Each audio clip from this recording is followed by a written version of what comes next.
Super Nintendo World is open at Universal Studios Japan, and it looks awesome. We can't wait to talk to our guest, Chris from TDR Explorer, about his visits and discuss the land, food, merch, and rides. This is episode 443 of the Unofficial Universal Orlando podcast.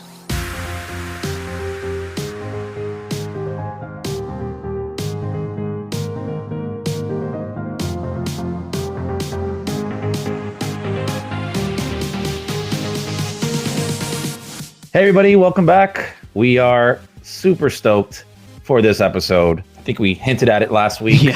Yeah, we are talking Super Nintendo Land. And as always, I can't do this by myself. So joining me, I have Lee. It's Super Nintendo World, Chris, not Land. They're all lands. Harry Potter Land, Krusty Land, it's all lands. Hello, everyone. We got Tracy. Hello, everyone. And we have Chris from the TDR Explorer. Hi. Good morning. Evening. Good morning. Yeah. Different It's time early. zones for those of you guys listening. It's way early for him, and we apologize for that, Chris. We really appreciate it. Chris, I am going to ask, how do you pronounce your last name? My last name is pronounced Nilghe. Okay. No. Yeah, it's one of those no one will ever figure it out by just looking at it. That's why I thought I'd ask rather than try and butcher it. Fair enough, yeah. Yeah.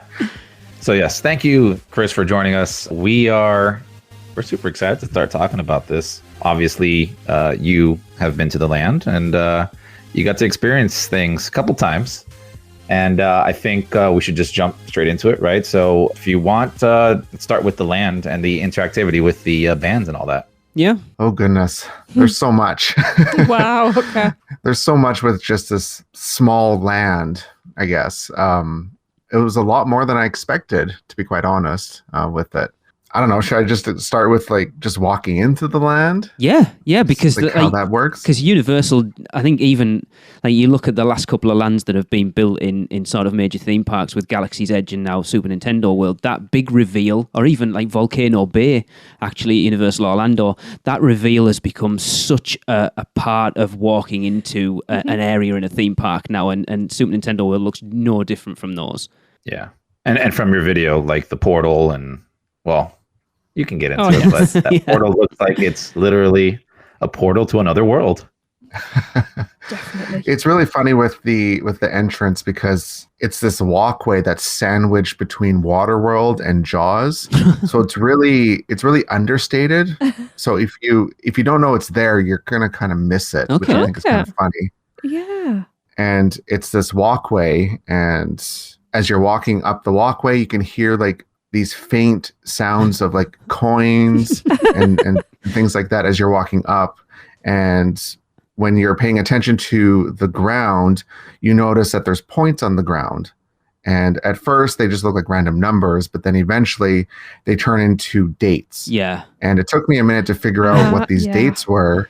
And then I noticed, I'm like, oh my goodness, these are the release dates for major Mario games. So it starts off with the original Donkey Kong and works its way up, Super Mario Brothers on the Super Nintendo, Mario Galaxy, Mario Odyssey, and then it ends with the opening date of the land, which I think is really cool. And then there's this big open space, and you see the sign that says Super Nintendo World, and there's a big green pipe that you have to walk into.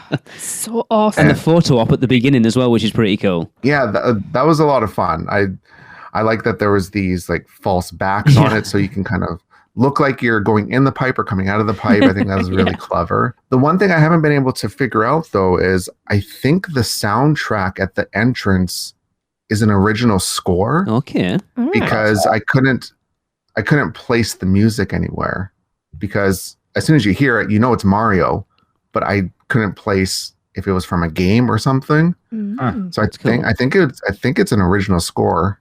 I'm not sure though. That is pretty awesome, actually. And then, of course, once you start going in, you go through the green pipe and you're walking through it, and the pipe is curved, so you can't see anything right away. All you see is this dark green pipe, right?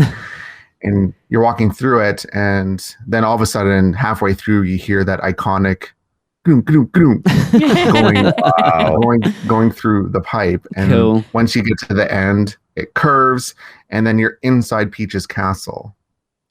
Now, is there any anything with the bands going on inside that tunnel going in, or no interactivity yet? Nothing yet. Okay. Nothing yet. But they do sell the power-up bands outside of there. Like, Right. they have stands everywhere selling the power-up bands, and they really push it, which I guess makes sense. It does. Yeah. Yeah. It does, because they look like they really enhance your experience as well. So, Oh, yeah. Honestly, I Yeah, feel it's like they like- don't even have to push that. Like, I just want to buy all of them. It's like Universal have finally got their Magic Band, haven't they? The way they could probably theme them to whatever Nintendo probably want. People will buy them. They're pretty. They look a lot of fun actually. I know which one I'm getting. Which one do you want to get? Toad. Toad. Yeah. It's no Okay, other yeah. choice. Yeah. That's the one I got. Yeah. I have Toads.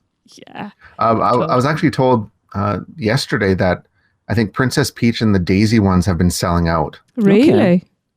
Yeah, so that's interesting. I didn't think they would actually sell out, because it's kind of a thing It's that like- you kind of need for the land. Yeah. Yeah. Yeah. That's weird. I'm sure they're on eBay at 4 times the price. Yeah. Probably. Yes. Yeah. Probably. Where was I? Oh, the castle. So once you get into Peach's castle, you hear Peach's music from Mario 64. Mm. You hear that everywhere, and you see the portraits on the wall that look like you can jump into Cool. right out of the game. Let me just And- say that area in your video, I mean, it looked like the video game. It looked like there was no difference between the video game and the inside of that castle. It was so cool to watch, especially being like a Mario 64 like nerd. Yeah. Mm-hmm. It's one of those things that is really hard to describe, but not at the same time. Right. Like, it's right out of the game, but it's in real life kind of thing, right? Yeah. Which I think is hilarious. And then finally there's the big door, and you walk out into Super Nintendo World, and the moment you step out, it is so overwhelming, both emotionally and like just sensory overload. Yeah. And the moment you step outside, you hear the iconic Super Mario, like din din din din din din. You hear that, and it just like chills down my spine. I'm like, oh my goodness, this is my childhood. This is our childhood come to life. Yeah. Yeah. And I don't know, like, that was probably one of the best reveals I've ever experienced in my life. Like, honestly. Because looking at the vlogs, it looks surreal. I was showing our daughter and a couple of the people I work with when the initial photos from inside the land came, and both of them kind of questioned that it didn't look real. It's like, I don't believe that's real. It looks like a rendering, and I'm like, nope, that's real. So cool. And I feel like it's like walking in there from, again, pictures and the vlog you put up. I feel like my ADD would go into overdrive, because there's just like everything thrown at you. And it's, the land is, and I believe we mentioned before, built upward Yes. Mm-hmm. instead of like having to turn over here to see this side. So you kind of get a huge view coming in there. I mean, maybe that's our next debate, which is the best reveal. We'll see. Interesting one, yes. But yeah, that reveal that they did there just looks just very overwhelming, but so satisfying at the same time. I don't think I've watched anything without a big grin on my face, to be honest. Yeah. I'm so desperate to see it. Yeah, like, even like just describing it, I still get like chills about it, just because it's that good. It's so immersive, though, isn't it? Because like Chris and I talked about on the show last week that theme park lands have gone multi-level now. They're building up rather than out. So like Galaxy's Edge at Disneyland and Hollywood Studios are on multiple levels, and that seems to be the same way with Super Nintendo World. So you get to see it from so many different levels, but then when you walk into it on ground level, you cannot see anything but Super Nintendo World. Yeah, so Super Nintendo World's on 2 levels, and I guess you kind of come out on the second level. Okay. And there's stairs that go down, where that's where the restaurant is, the shops are, and the snack stand for Yoshi, and a couple of the character greetings, and also the unmistakable doorway that looks like Donkey Kong. So, yeah, it's like you really have to pay attention to even realize that you came in on the second floor. Yeah, right. That's cool. Because when you walk in, of course, like from the main part of the park, you're on the ground floor, but then you go up to the second floor without even really realizing it. Yeah. That's interesting. Which I think was cool. Yeah, I can't think of another theme park land that does that. They completely throw you into the loop and come out on the second floor. Must be kind of odd. I think you're distracted enough by everything else that's going on when you get the reveal, so I wouldn't worry. No, that's true. You just don't fall off the second level and fall to your death. No, you just respawn. Don't worry about Fair it. enough. Yeah. The green mushroom comes around. So, Chris, let me ask you, I guess, since we're talking about, getting there and walking in, right? I don't know how they do it in Japan, the Universal Studios over there, but how was it with the crowds? Were they limiting people going in there? Because I'm assuming, everybody wants to go there, right? I can only imagine if they opened it up here in Orlando, like it reaches capacity before the park opens. So how was that over there? So when I went, it was actually part of the annual pass previews. Okay. So it was actually a lottery to actually be able to go. So they really limited the number of people that got to go. So when we were there, it was not very crowded, which I guess was a good thing. Mm. And as of right now, the land isn't officially opened. It's in soft opening right now, just because of what's happening in the world right now. They've delayed it twice now. Yeah. Just because of the state of things. Yeah. The world. Yeah. Yeah. Have you been back since? No, I haven't. I got to go 3 times. I was very lucky. Yeah, it's not bad for a luxury, is it? There was me and a couple other friends who are annual pass holders, and we all entered, and each of us won at least once. So we got to go a total of 3 times, which that's cool. Worked out. Yeah, yeah, definitely. It's just you look at it, it's there's so much kinetic going on. There's like movement everywhere. Like a lot of theme park lands, the movement's created by characters or the rides or whatever, but looking at Super Nintendo World, there's so much going on outside of the rides and the people. Like I'm not even a huge Super Nintendo fan at all, and Tracy's looking at me now as like, what are you even talking about? I did not grow up with Nintendo, but it still makes me, like, I look at that land and think, it looks amazing. It makes me want to be a Nintendo fan. Mm-hmm. It's never too late. And then the interactivity, Chris kind of lent to it at the beginning. The interactivity in the land, it really lends itself to, you obviously got the app and your power-up band. How does that work out for your whole experience going into the park then, Chris? Because I know you've pretty much experienced like everything it's got to offer interactivity-wise, haven't you? Yeah, I got to do everything, which was really good. Mm-hmm. You need to get the power-up band. Like, if you don't get it, you're only getting, I would say, half the experience. Right. There's just so much to do with the power-up band, much more than I thought there would have been, because they don't tell you a lot of stuff. You just kind of have to figure it out.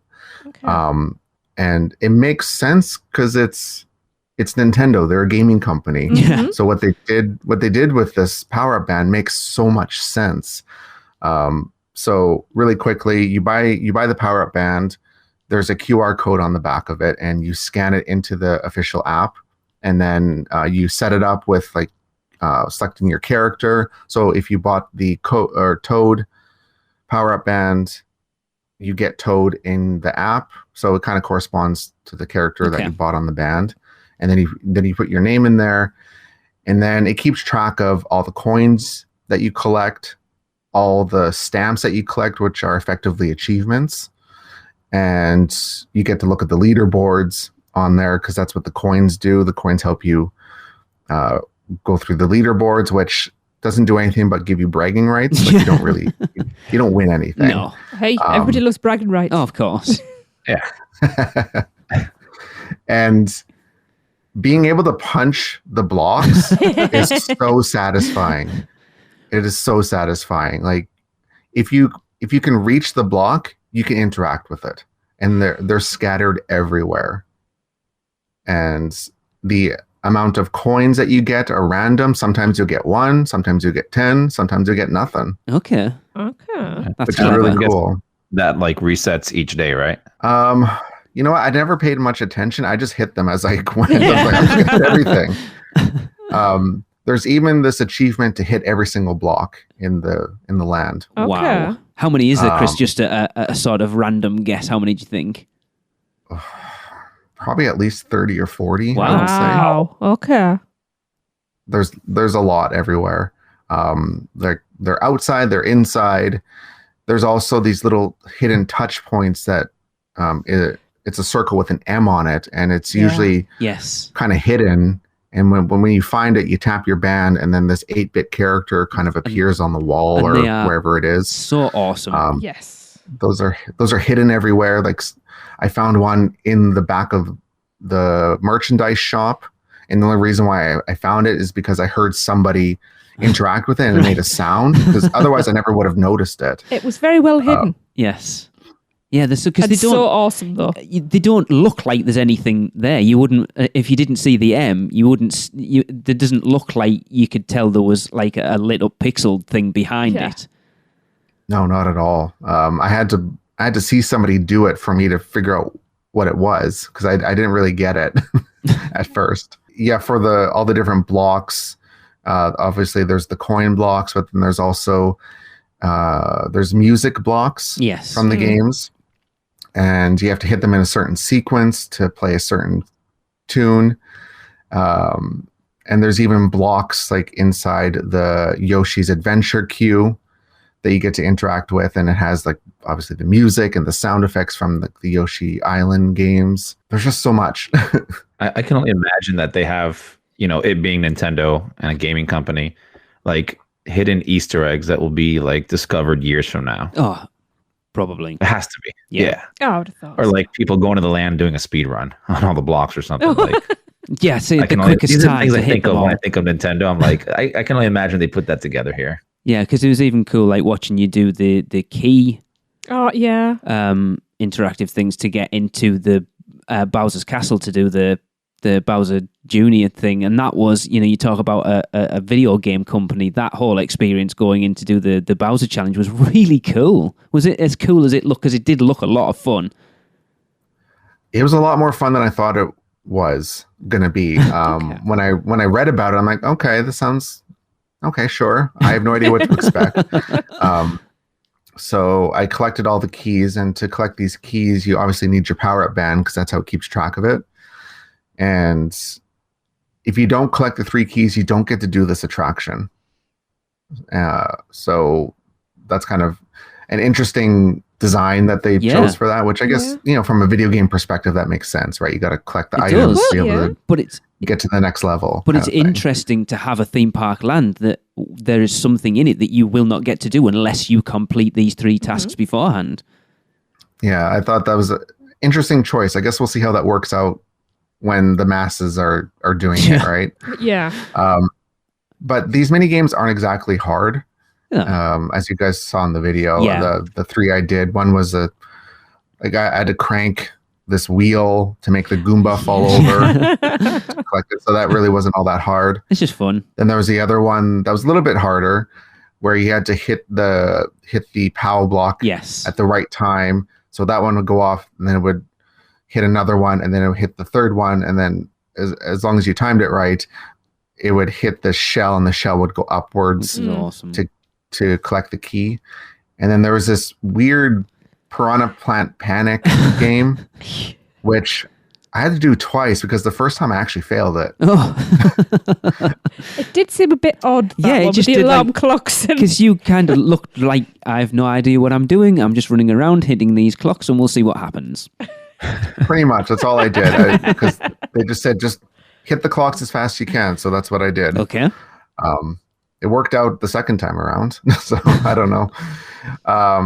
And there's 2 other games. I did one, another one that was in the underground. It's like this big bomb. Yes. And you have to work together with the team. You have to collect all these little pieces of like I don't know what it was, like an amulet or something off the walls. Like it's all touch screens. You have to collect them, and then you have to put them together on this puzzle, and you have to do it before the bomb explodes. Right. So it's kind of a team effort type of thing. And then there's another one with another touch panel thwomp thing, which I actually didn't get to see because I somehow missed it completely. I found out after the fact, after going into the app, that some of these mini games actually have difficulty levels. Okay. Oh. And I'm not sure how that works because I didn't get to do it a second time. Right. But my guess is probably you do it once, it's easy. Then you do it the second time, yeah, it's makes harder. sense. That'd be cool. Okay. Yeah. That's because impressive. once you go into the Bowser Jr. thing, your keys reset and you have to do it again. Yeah. Yeah. Which again is an interesting choice That's another gaming to make you go and do it again if you want to go and do it again. Yeah, that replay value. Yeah. Absolutely. Yeah, and especially with all the stamps that you collect in the app, they have all these different like achievements. I actually just realized, what was it, 2 days ago, I bought the new Super Mario 3D World game, and so many of the elements from that game were in Super Nintendo World. Awesome. Because some of the elements didn't make sense to me because I've played Mario games obviously, and I saw some of these things and I thought I don't know what game this one is from specifically. And after playing the new Mario game, well, like new old, whatever, I realized, oh, that's where this is from. Okay, that's actually really smart. Yeah. Like there's the slot machine game that is from Super Mario World 3D. The whole centerpiece Mount Beanpole where Yoshi's Adventure is, that's a level in the Mario game. Oh, cool. And it looks exactly the same. Awesome. So I thought that was very clever of them to do that. So, Chris, you obviously mentioned the power up band, right? Which is a piece of merch that is required, right? Don't want to do it without it. You can, but you don't want to. What's some other merch that you saw over there? I mean, that stood out to you, or just merch in general there? Because I know from the videos, again, I mean, I'll just take a shirt that says Super Nintendo World, but what stood out to you over there? Well, since I've been like doing merchandise videos for a while here, and it's kind of interesting to see the difference between what the Japanese audience prefers and what a foreign audience likes. Okay. So I get to see both sides there. And Super Nintendo World, they really thought about this stuff, and going through the merchandise, they have stuff that kind of caters to both. So they do know that they're going to have, once travel is viable again and safe, a lot of people from overseas are going to come, and their tastes are going to be much different than the locals' taste. And they've catered to both, which I think is very smart. Yeah. But sometimes they don't do that. Sometimes it's very localized, and overseas visitors kind of complain a little bit, like, oh, I couldn't find this kind of merchandise that I wanted. I wanted something with just the name on it, but I couldn't find anything. Right. So like they have a whole bunch of the merchandise that just says Super Nintendo World, Universal Studios Japan plastered all over it, which I want to buy, and I know a lot of other people want to buy it as well. So I think that was really smart on their part. It is, especially if you look, I know a lot of the complaints with Disney especially, that their stuff's become very homogenized now, that you can't necessarily get Disney World or Disneyland or Tokyo Disney. It's all just Disney parks now rather than specific to where you are. Yeah, so there's a lot of stuff that just says Super Nintendo World on it, which I think is really great. And there's so many like different lines of merchandise. Like they have the grand opening stuff, they have the more generic Super Nintendo World, then they have like ones with all the characters plastered all over it. And then they have all the merchandise that the locals like all those tins with the snacks and stuff, like the chocolates, the cookies, because that's a big cultural thing here. Which is called right in. Yeah, I know. We watched it and it's like, they're awesome, by the way. I wish they did more stuff like that over in Orlando. Oh yeah, there's so much stuff. I couldn't, like, after doing that 48-minute video, I don't even know how many times I said cute, because I ran out of words, ran out of adjectives to describe everything, because there's just so much. But it was. It's like everything. Boxer shorts, the earrings. Like, I've complained that I'd love to see, I don't wear earrings, but for Tracy or for our daughter to get like universal themed earrings, and you can't get them in the States at all. Yet there was quite a few there. Yeah. And plenty of key rings. Imagine how terrifying it'll be when Tracy finally gets there. Oh, I know. Oh, well, hopefully it won't be too long. No, I know. Yeah, I'll be taking out a loan and shipping stuff home.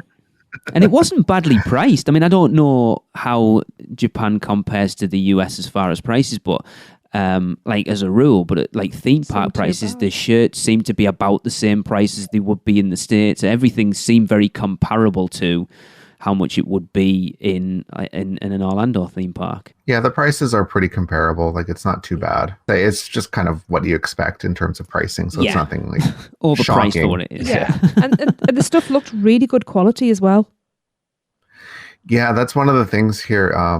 The locals, Japanese people, are really sticklers about quality. And if it's not quality, they're not going to buy it. Yeah. So it has to be quality. That's good. Which I think works. It works in our favor. So we get quality stuff. We don't get stuff that you could have picked up at Walmart that is cheap cotton or something like that. Yeah. I've complained about that before from Disney parks. In recent years, the t-shirt, the jersey fabric of the t-shirts is really not up to par, I'm afraid. I'm very fussy with stuff like this. When I'm paying that sort of money, I want top dollar stuff. Especially when you can tell we're a Universal podcast when we just rag on Disney all the time. I like Disney. It's not often I do actually put them down. But when it comes to that, so that makes me happy that for those prices, I'm going to get good quality. Yeah, I have to say the popcorn buckets look amazing. The Super Mario Kart one looks cool, but the Star one is, when you twisted it apart, and I was like, that's weird. Why does it come to bits? And then you press the switch, I was like, that is awesome.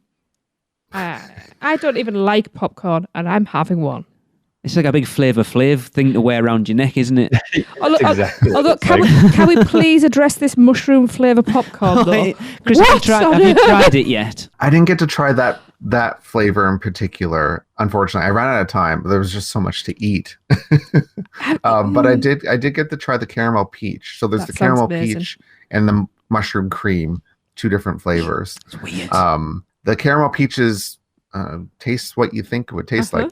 Caramel popcorn with a hint of peach flavor, which was actually not bad. It wasn't bad. There's a lot of mushroom flavored stuff in this land, which is kind of, I don't know. It depends on how you want to look at it. Could be a little morbid, I guess. What? Oh, yes. I've never considered that. It's like, yes. Okay. Yeah, because the restaurant is Toad's restaurant, or Kinopio as he's called in Japan, and him and his other Toad friends are all making the food for you, and pretty much almost all the dishes have mushroom in it. Well, let's hold that thought real quick. We're going to take a quick break, and we'll be right back to talk about mushrooms. Have you taken a stroll down Diagon Alley and visited Gringotts Bank? Taken a ride through New York with Jimmy Fallon? Visited the truffler trees in Zeus Landing, or hung out with a real-life Transformer? No? Then what are you waiting for? At Universal Orlando Resort, there truly is an option for everyone. Or if you're leaning a little more towards pixie dust rather than ones and portions, Disney destinations around the globe await your arrival. No matter the adventure, our sponsors have you covered. Be sure to let the experts at Mouse and Muggle Travel Company take care of all your travel needs. Earning the distinction of being an earmarked agency specializing in Disney destinations, as well as becoming one of the first to be named a U Preferred agency with Universal Parks and Resorts vacations. Mouse and Muggle Travel Company will ensure you receive top-rate customized service. Just visit mouseandmuggle.com to fill out a non-obligation quote request, or send your request to info@mouseandmuggle.com. Their team can take care of you no matter where in the world you go. With a flick of their wand and a little bit of pixie dust, the process will be so seamless, some might even say it's simply magical. Welcome back, everybody. I hope your stomach's ready, because we're just getting into the food. As you heard, Chris was telling us how basically everything's mushroom-based, and me, as a person who doesn't like mushrooms, and super excited to hear about this. It's the same, because we sat there and watched it. We've watched a lot of it with our daughter, and she hates mushrooms with a passion. She's a terrible vegetarian. Yeah, I'm with Jade. I'm Jade's number one fan. Then I would eat mushrooms with everything. I mean, yeah, the design looks cool. Yeah, I'll buy it, take a picture, and then give it to Alexa. Because Chris, you've tried a lot of the food over the trips you've been. How was it? The food was much better than I thought it would be, because we know theme park food is very, it can be very miss a lot of the time. But they put a lot of effort into this. So I wouldn't say it's, high class cuisine by any stretch of the imagination, but it tastes how you would think it would, which I don't think is a bad thing. I mean, it's what you expect. Yeah. I think I even said that in the video when I was trying the Yoshi carbonara. I tried it and I said, "Oh, it tastes like carbonara," which is good. Tastes as advertised. Yeah, because my concern with it is it's all very Instagram worthy. Mm-hmm. Like very. You look at the one that stands out to me is the little cake that's got the different pink and brown and white layers on it with the star on the top. I mean, it's it looks exactly how it should look, but then you worry, have they put too much effort into how it looks and not into what it tastes? We've said this about Voodoo Donut over in Orlando, that they look cool, they're very Instagram, but then I've had better. Yeah. Some of them stand out, some of them are Yeah, the quality of the food is much better than I expected. Good. And for the price that you pay, the food is expensive. Like, it's not cheap. It's about, like, for an entree, like the carbonara, I think was about $18 US. Oh, that's expensive. Okay. Yeah, that's up there. That's like, it's a big portion. Like, it's a full meal. It did look huge.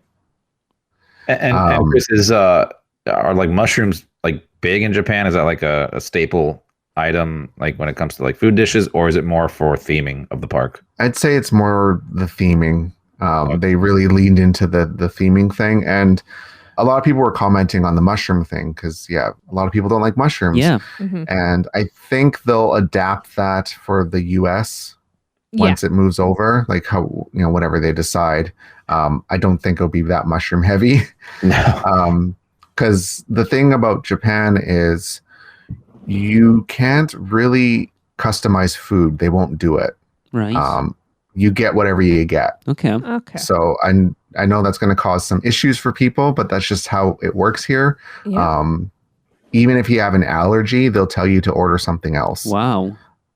That's just how Japan works in terms of like their food. Okay. And that's something that kind of throws people off a lot. So I try to make sure I tell people about that so they're not thrown, or they can make, alternate plans, things like that. Because that's one of the big things about going to the Orlando theme parks is you're made aware by every blog, vlog, podcaster that if you have an allergy or you have an issue, there's something you don't want, talk to your waiter, talk to the chef. They bring the chefs out and they'll customize it to how you want it. It's a huge thing over there. Yeah, they'll even bring out like the chef's book and show you all the ingredients and everything in there. Yeah, it's very different here, and it's a big shock for a lot of I can people imagine when they come to Japan. So I like to make people aware of that fact, and there's kind of no flexibility, I guess is the best way to put it in that sense. But the restaurant is so cute. You're inside Toad's house. So cute. And there's these screens that are windows, and it's like you're looking outside and you see the toads are walking around. Which is awesome. And then all of a sudden, all the Koopa kids or whatever their names are, they come and start terrorizing the toads, and they're running around screaming, which is almost stressful in a way because you're trying to eat, but you hear screaming. What's going on? It's so funny. Oh, and for those that are familiar with the Mario games, when you go into the restaurant, before the host gives you a menu to start looking at, they tell you, oh, Toad has a gift for you. And there's a little touch panel. Yeah. And you get to pick between a big gift or a small gift, and you get a random item, just like in the game. Oh, that's cool. That's really cool. Yeah, I love the fact that they've got all the screens around, so you're kind of like immersed in Super Nintendo World even more because you're looking out into what effectively would be that world. I'm surprised more theme parks haven't done that. Virtual windows. So it basically keeps you entertained while you're there. Yeah. It's quite a simple idea as well. It really is. Like, it doesn't take a lot of effort. Like, I love that when you first go into the restaurant, that Toad's there kind of talking to you while you're waiting to go in. It's cool. It's like, it's simple, but it's immersive. And Chris, is that the only restaurant there on land? So there's also a snack stand, Yoshi's Snack Island, and they have just a couple of items. There's these 2 lassi drinks. Okay. There's a mango and also a melon. Melon is a very big fruit in Japan. Yeah, I think it's it's also popular, called honeydew, I think is another way to call it. Yeah. Right. Yeah. That's really cute. And then there's also this calzone that is in the shape of a green shell. And on the inside is fried noodles with cheese. Oh. Well, that sounds good. It sounds, and it looks amazing as well. It looks exactly how it should look. That's the cool thing about it. Mm-hmm. It was really tasty. Oh, it's not a good time to be talking about food. It's always a good time to talk about food. Yeah. I hope we get some of these down here when it eventually comes, and not just like a mushroom-shaped burger. Yeah, it's going to be interesting to see, isn't it? That's all we get. That transfer from Japan over to the States, because obviously it's like midway in construction at Universal Hollywood at the moment. It would be interesting to see how different those 2 lands are when that one opens, to see that cultural difference for like what stays from Japan in Hollywood. It'd be very interesting. But the food looks... that I'm kind of interested in is kind of reminds me of Volcano Bay. Like, so the menu here at Super Nintendo World looks pretty vast and pretty, like, a lot of different options in there. I wonder I don't know if they do it over there in Japan at Universal, where they like cut items down based off of what people want and slim down the menu, similar to how they did in Volcano Bay. Yeah, they did it in Toothsome as well, didn't they? They did. Yep. So I don't know if that's a thing over there, Chris, or have you seen like when they release a menu at, the parks and vast menu, they just keep it no matter what? That's a good question. I never actually paid attention, but I did think about that when I was at the restaurant, thinking there's a lot of dishes here. I'm wondering if they're going to just to see what sticks and then just pare things down as they go. Yeah, which would make sense. Oh my! I think I counted it. There was 21 items to choose from. Wow. Yeah, that's a impressive. lot. I mean, great. Yeah, it's not a huge restaurant either. It's not massive. The one thing I know is one of the big... Drizzy has quite a soapbox about it of vegetarian dishes. It didn't look like there was an awful lot of vegetarian options on there. Is vegetarianism a huge thing in Japan? No? No, it's really not. Right. Yeah, like even if you ask, one of the staff members, there's a good chance they're not going to know what you mean. Or really? Like vegetarianism is like it's known here, but not that well known, I guess. It's better than vegan. Vegan is not a lot of people know what vegan is. It's weird, isn't it? It's strange to think. Yeah. Yeah, it's so weird. It's not weird. It's just odd. Like, you look at how... It's just different. You're a weirdo, Tracy. Oh, we know that. Yeah. Wouldn't expect to be anything else. I mean, I have no issue with meat. Give me all the meat. But, there's people out there that apparently don't like it. But I like to have options. My cow. I did notice there was a couple dishes that I think are vegetarian friendly. Like there's this fruit salad, like a Yoshi's fruit salad, and there's like the caprese salad, and that's about it. That caprese salad looks so cool. I love what they did with the tomatoes. And there's plenty of mushrooms. Yeah. Yeah. Yeah, but I'm assuming the vegan options during Mardi Gras, which was like, the potato sticks. Yeah. And water. Yeah. I'm assuming that it's not drawn attention to the fact that they're vegetarian then, Chris. They're just on there. It's not like obviously you go wherever and it'll have like vegetarian friendly or a little V or whatever it is they want to denote it. It's just they don't draw attention to the fact that it's vegetarian. It's just there. Yeah, that's kind of how Japan does it. There'll be options, but they don't advertise it as such because most people don't think of it that way. Yeah.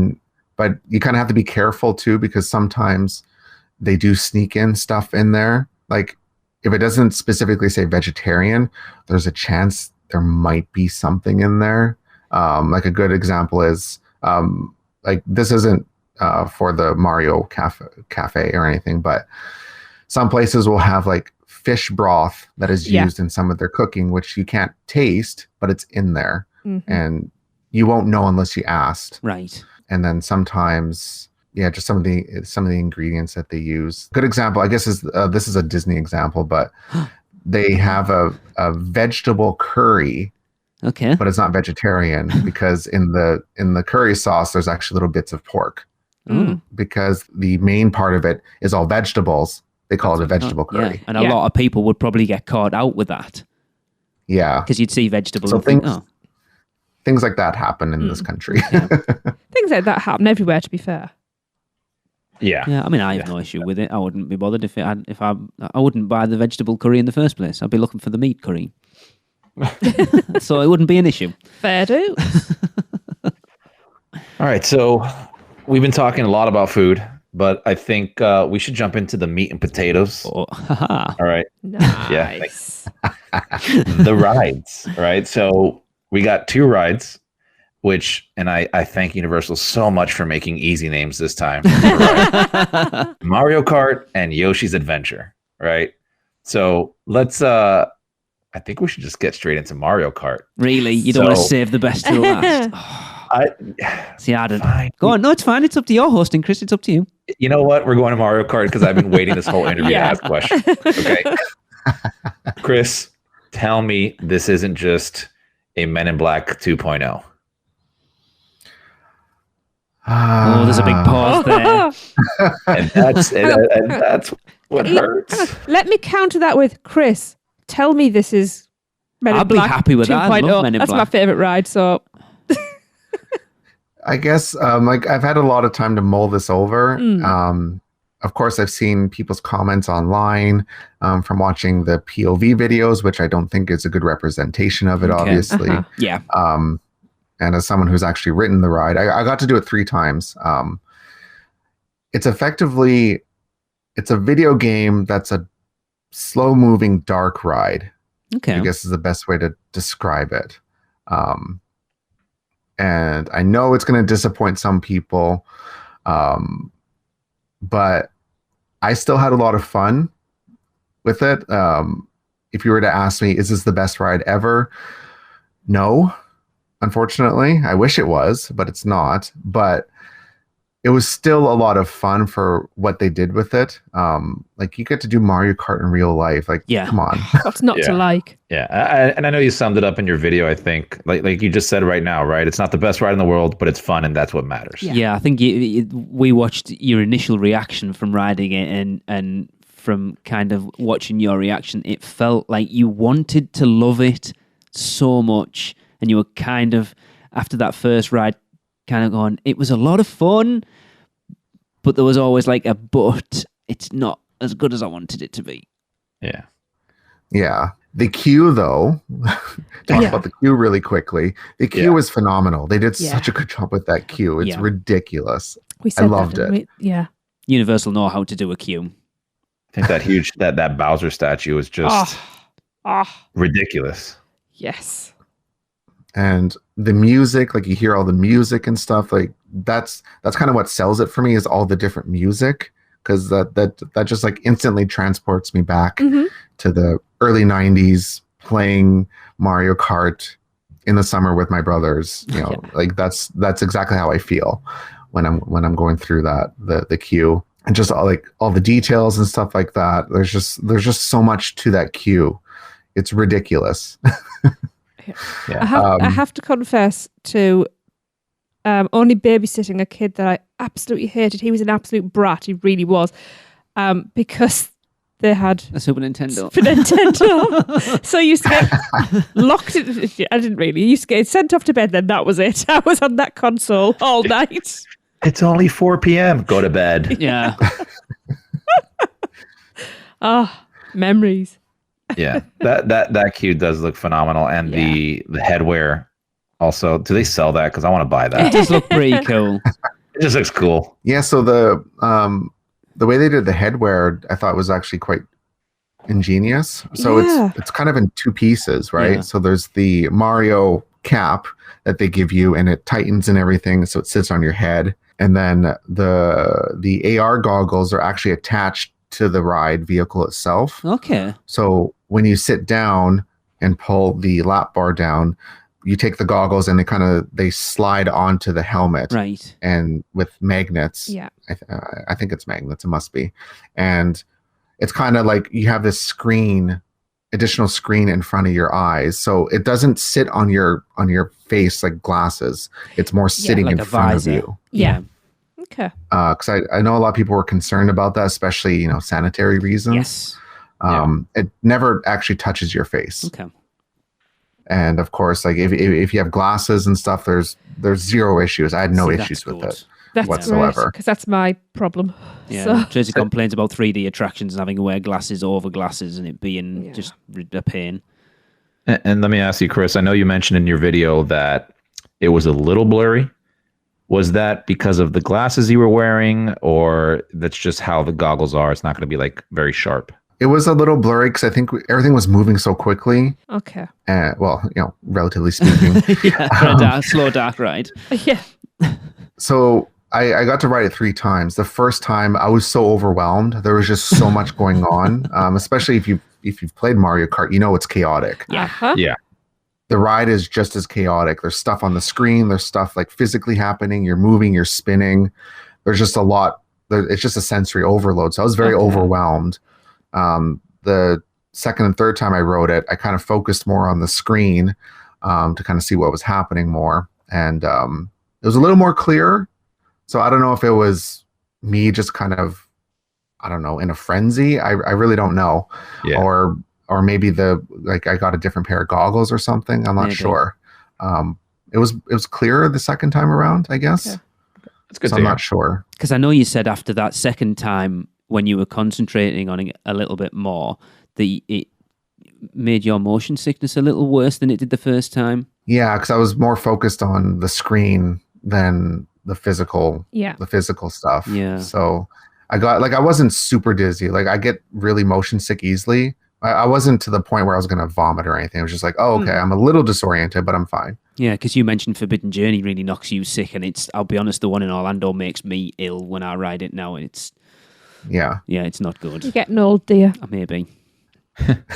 I was impressed with the actual, because the first ride through we watched didn't have the AR goggles on, and the actual physical set of the ride that you ride through was actually really impressive. Yeah, they did a really good job with that. It's really cute, and I was just surprised with the amount of animatronics and stuff were in there, because I was kind of expecting to be more screens than anything, because Universal and screens. that tends to be a thing. Yeah. But I was very surprised that they didn't rely on that heavily. No, it was really good. Which was awesome to see. I think there's more animatronics in that one ride than like all of Universal Studios Orlando.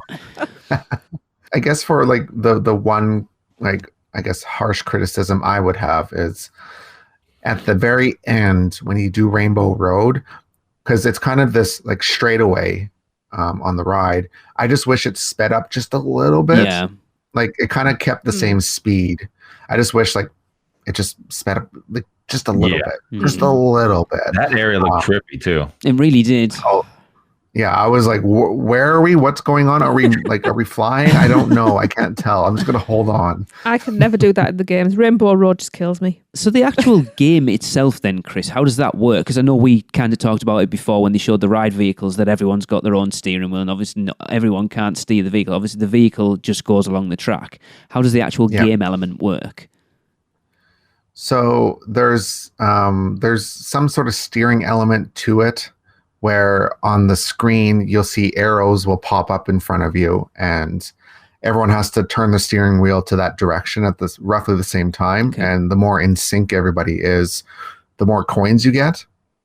So that helps you kind of win the race against Bowser. Okay. And then you collect the items and you shoot them with the steering wheel. There's buttons on both sides that you shoot. And the direction that you shoot the shells is where you're looking. So you have to point your head in the direction you want to shoot the shells, which I think is really cool. Yeah. I like that. And I don't I haven't watched any of the POV videos, but I don't know if it showed it, but on your steering wheel, if you look at it with the goggles on, there's actually a hub. So you can see how many coins you have and how many items you have left in your inventory. That's and it's cool. on your steering wheel, which I thought was really cool. Yeah, no, we didn't see that on the one that we watched. That's pretty awesome. Yeah, because this is the first time that augmented reality is being used in a theme park attraction. For what they've done with the ride, I think it's a really big accomplishment because, obviously this is 1.0, right? Yeah. So it's only going to get better from here. Yeah. So I'm kind of interested to see what they're going to do. And they can also update the software. So Of course. we could, I don't know, maybe they'll put overlays on it or something. I don't know. Yeah. Eventually. Like for me, when it starts, like just hearing the Mario countdown, the 3, 2, 1, and then as soon as it goes, you hear all the characters yelling and screaming like Yahoo, woohoo! And you hear the shells and you hear the items and stuff like that. Like they captured that feeling perfectly. Like I get chills just like describing it. I'm like, oh my goodness, like we're actually in Mario Kart. Awesome. Flaws aside, it's just a fun ride. Like it really is. Like you kind of have to taper your expectations a little bit, or maybe a lot, but it's still fun, and I still think it's worth it. And it was fun. I personally feel that that's one of I guess my problem and most people's problem is that the expectations were just really high because you hear augmented reality and a Mario Kart. So those are two things that will make any Mario fanboy go crazy, right? And you're expecting something that doesn't even probably exist in technology yet. And then you get this, and then you see the POV, right? Which I'm guessing does not translate to the ride They when never you're actually do on. they? That's what we've been saying. Yeah. Is the POV, it's cool because you get to see the set pieces, but it has to be completely different from actually writing it. So I'm sure once, it gets down here and we can, write it, it'll be a different story. But I think everybody's just kind of a little jaded from not seeing, a live Mario come into your cart with you and just go. Well, look, with theme park fans, and theme park fans want the moon on a stick. Absolutely. And it's expect every new attraction to be groundbreaking. And we've learned that isn't how theme parks work. You can't put to use a Disney term, every attraction cannot be an e-ticket attraction. No, they're Fast and Furious. They've they've pushed the boundaries. We need to get those guys on that Least wrote it for 8 favourite ride. hours, by the way. It's not my favourite ride. I don't mind it, unlike most people. But anyway. It's his favorite. It's not. You look at what Disney have done with Rise of Resistance and everyone's like, that is now the greatest theme park attraction. And then everyone expected Mario Kart to outdo that. And it's, you're talking about a technology that's never been used in a theme park before. So like you said, Chris, it's going to be 1.0, and it's, they've got to try it out first, and then the next iteration will be better and better and better. But it's pushing the boundaries of what a theme park attraction is without being the next best thing. It's just something different. Yeah, I agree 100% with that. A ride doesn't have to be the best thing ever to be fun. And I think that's the thing we've got from you, Chris. You came off it and went, look, it's not the best thing in the world. You temper your expectations, but it is a lot of fun. And if you come off it and you've had fun, then it's done its job for me. Yes, definitely. Yeah. And it makes me want to spend money in the Mario Kart shop. So there you go. And let's be honest, that's what it's all about really for them. Yeah. And I'm sure you exited the gift shop because... I assume that's true, is it? Yeah, of course.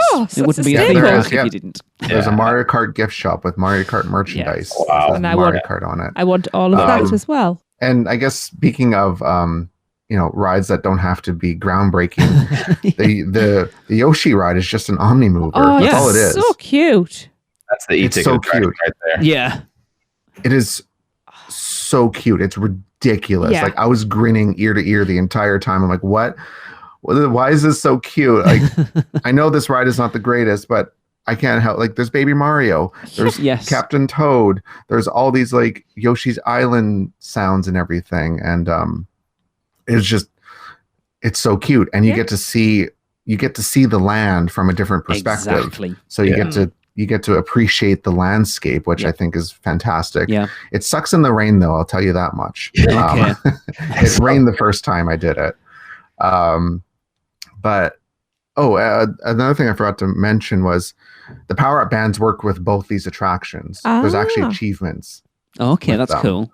So like on the Mario Kart ride, you have to tap your band on the steering wheel and it syncs your game data to the app. Awesome. So it knows how many times you've ridden the ride, how many coins you've collected, if you've won or lost. Oh, that's awesome. If you came in first, second, third, it keeps track of all that stuff. That's so there's cool. like this, That is awesome. Incentive to ride it again, to wait in that 3-hour line inevitably again. Yeah. Same thing with the Yoshi ride. There's these little Yoshi eggs on your lap bar, and you have to hit the corresponding colored egg to the one that's physically that you see That's cool. in the ride at the same time. I like it. I never know. It's really cool. Yeah, we never saw that on the video we watched. That's cool. But like you say, I think one of the biggest things for me, that Universal don't do a lot of slow moving dark rides. So just to have something to get off your feet and just Probably fall asleep knowing you, do you? probably, it's not intense, just something that's not.